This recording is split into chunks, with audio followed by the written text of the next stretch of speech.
चंद्रयान 3 ने successfully lander को propulsion module से अलग कर दिया और ये चंद्रयात्री पर चला अपनी डेस्टिनेशन की तरफ। लेकिन जिस लूना 25 के चर्चे इतने हो रहे थे कि ये भारत से पहले उतर जाएगा, आखिर वो फिलहाल कहाँ है, उसके बारे में कोई खबर क्यों नहीं आ रही है। लेकिन भारत का चंद्रयान 3 तो कभी भी लैंडिंग करके इतिहास रच सकता है। आखिर क्या है पूरा मामला, चलो हम आपको बताते हैं। चंद्रयान 3 को लॉन्च हुए 1 महीने से ज्यादा हो चुका है और हम सभी अपनी खुशियों में मगन थे कि अब तो हम ही चंद्रमा की डार्क साइड पर लैंड करने वाले पहले देश बनेंगे। लेकिन तभी चुपके से रोसकॉस्मोस ने अपने चंद्र मिशन लूना 25 को लॉन्च कर दिया। जैसे ही लूना 25 लॉन्च हुआ, सारा फोकस लूना 25 की तरफ चला गया, क्योंकि रूस ने बताया था कि हमारा लूना 25 अभी चंद्रयान 3 से 50 किलोमीटर आगे चल रहा है। लूना 25 की इस नई अपडेट को सुनने के बाद भारतीय वैज्ञानिकों को काफी बड़ा झटका लगा, क्योंकि अब ये साफ हो गया था कि शायद अब लूना 25 रूस को चांद की डार्क साइड पर लैंडिंग करने वाला पहला देश बना देगा। पर फिर हालात एकदम से बदल गए और पूरी बाजी ही पलटकर इसरो के हाथ में आ गई, क्योंकि ये वो आखिरी खबर थी जो लूना 25 के बारे में मिली थी कि ये फिलहाल चंद्रयान 3 से 50 किलोमीटर आगे चल रहा है। इसके बाद से ही लूना 25 की कोई भी खबर नहीं आई है। लूना 25 के बारे में खबर न आने के पीछे के 2 कारण हो सकते हैं।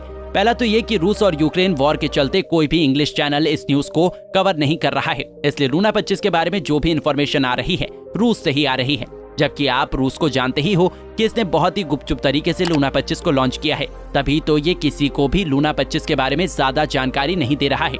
इसका सीधा सा मतलब है कि रूस यूरोपीय देशों को ये साबित करके दिखाना चाहता है कि यूक्रेन वॉर के चलते तुम हमारे ऊपर कितने भी प्रतिबंध लगा दो, हमें कितना भी भला बुरा बता दो, हमें कोई फर्क नहीं पड़ता, क्योंकि हम सबसे बेस्ट हैं और ये प्रमाण हम तुम्हें अंतरिक्ष में देंगे। अब वजह चाहे जो भी हो, पर फिलहाल लूना 25 का कोई अता पता नहीं है। लूना 25 के बारे में जानकारी न मिल पाने की दूसरी वजह ये भी हो सकती है कि शायद ये किसी मुसीबत से गुजर रहा हो। वजह चाहे जो भी हो, पर जब चंद्रयान 3 ने चंद्रमा की सरफेस की गड्ढों से भरी पिक्चर भेजी थी, उसमें लूना 25 कहीं भी नजर नहीं आ रहा था। इसलिए अब ये साबित तो हो गया है कि भारत ही डार्क साइड पर लैंड करने वाला पहला देश बनेगा।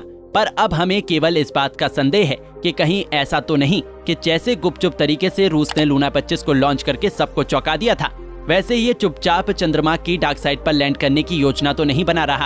अब सच्चाई क्या है ये तो बस रूस ही जानता है। हम तो केवल हमारे महत्वाकांक्षी मिशन चंद्रयान 3 के बारे में ही आपको बता सकते हैं। अगर लूना 25 की बात करें तो इसमें कोई प्रोपल्शन मॉड्यूल या लैंडर मॉड्यूल मौजूद नहीं था, बल्कि इसमें जो रॉकेट लगा था वो करोड़ों अरबों की कीमत का था और उसमें फ्रीगार्ड स्टेज एडिट था, जो कि बहुत ज्यादा शक्तिशाली है। आप इसी बात से इसकी ताकत का अंदाजा लगा सकते हो कि इसने धरती के चक्कर काटे बिना ही लूना 25 को सीधे चांद की ऑर्बिट में एंट्री करा दी थी।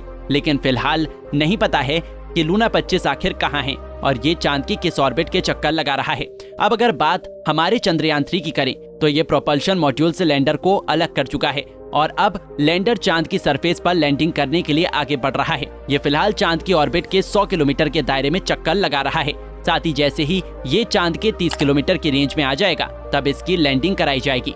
अगर 30 किलोमीटर की बात करें तो ये तो आपको भी पता है कि चंद्रमा का अपना गुरुत्वाकर्षण बल होता है, जिसकी वजह से वो किसी भी चीज को अपनी तरफ खींचता है। इसलिए जब चंद्रयान 3 चंद्रमा की 30 किलोमीटर रेंज में आ जाएगा तो इसरो के वैज्ञानिक इसके इंजन को ऑन करेंगे और फिर ये धीरे धीरे सरफेस की तरफ जाएगा। ऐसा इसलिए किया जाएगा कि कहीं ग्रेविटी के कारण ये खींचता हुआ सरफेस की तरफ ना चला जाए और चंद्रयान 2 की तरह क्रैश ना हो जाए।